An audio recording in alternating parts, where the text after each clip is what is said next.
Well, here we are back again for the Wingardium Leviosa challenge.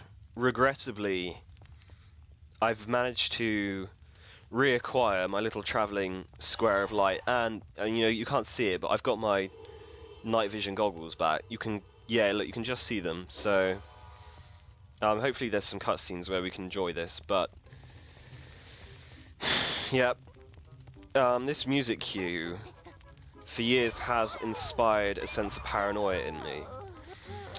Because you get it for both the gnomes, who try and steal your beans, and Fred and George, who force you to give them, your beans. So, ever since I was a child, I now automatically associate that music with losing my hard-earned beans.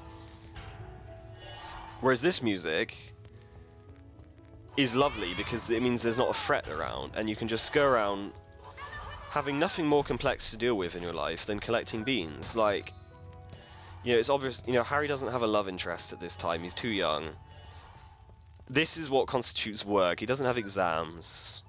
There is no poverty, there is no war, there is no disease. He just gets to trot around a castle just doing this all day, which is, frankly, enviable. Life is unfair. But, you'll see now we got two statues which obviously need work doing on them, and we got our two plates, presumably to open that far door. But the plates are currently not accessible. Yet what we can do is push this block away, which releases a gnome, and the other one will do the same.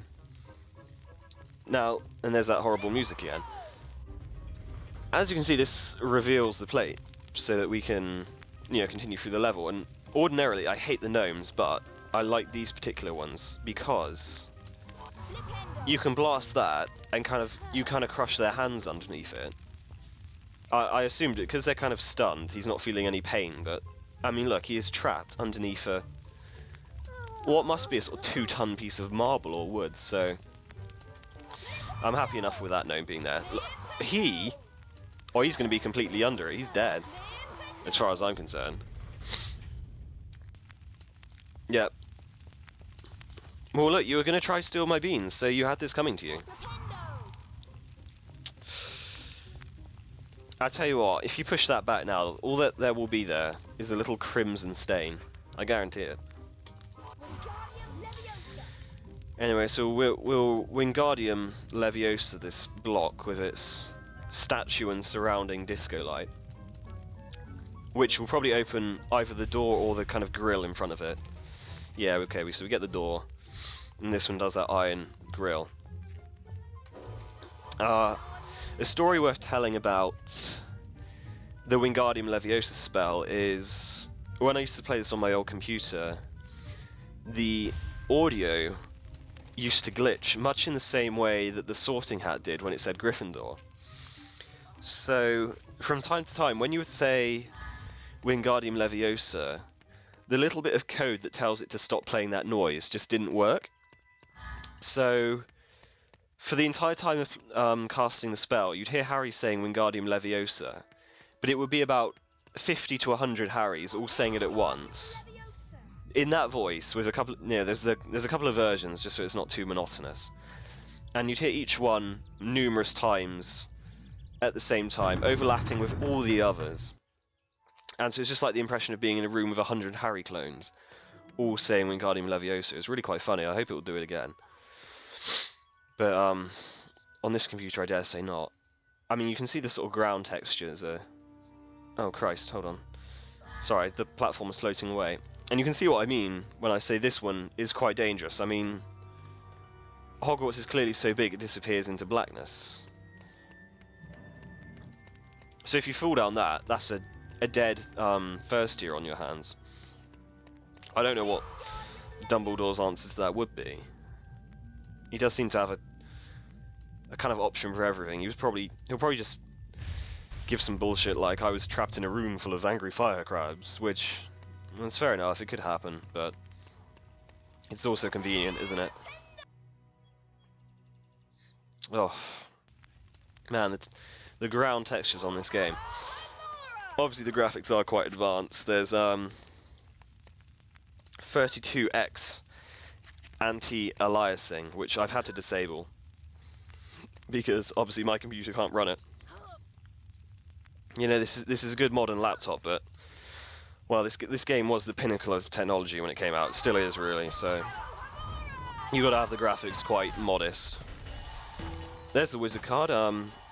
Often it would go down right down this hole to my anguish.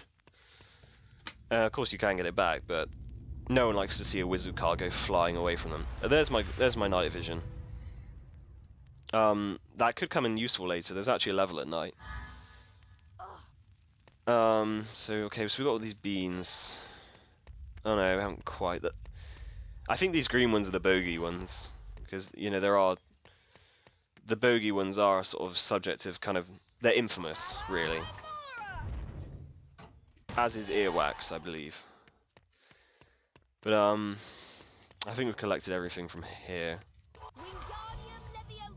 I mean, this challenge is short. It really is. This game is short. You finish it in minutes, really. You can do the whole thing in a couple of hours, no problem.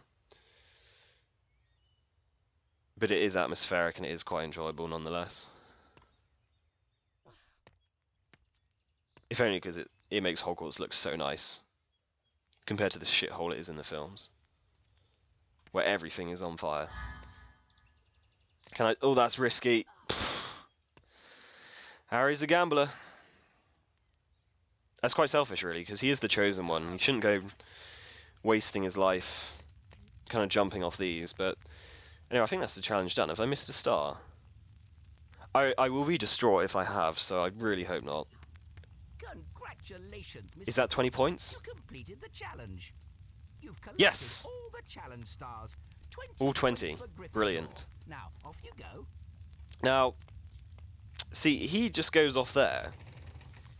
I would like to see him jump over those kind of chasms that we just jumped. Like, I mean, we can barely manage it, and we are at least. I mean, Harry's probably sort of about 5 foot here, so, and he struggled. So, I think Professor Flitwick will have a lot of difficulty, unless he can levitate himself, which I suppose he probably can. Either way, it would be quite a sight. Anyway, so we're done now with Wingardium Leviosa. That was a very short, easy one. And we're now in one of those sections where you can kind of explore Hogwarts at your leisure, which I really enjoy. So I'm going to set aside a long episode for that. So I'm going to return in a moment.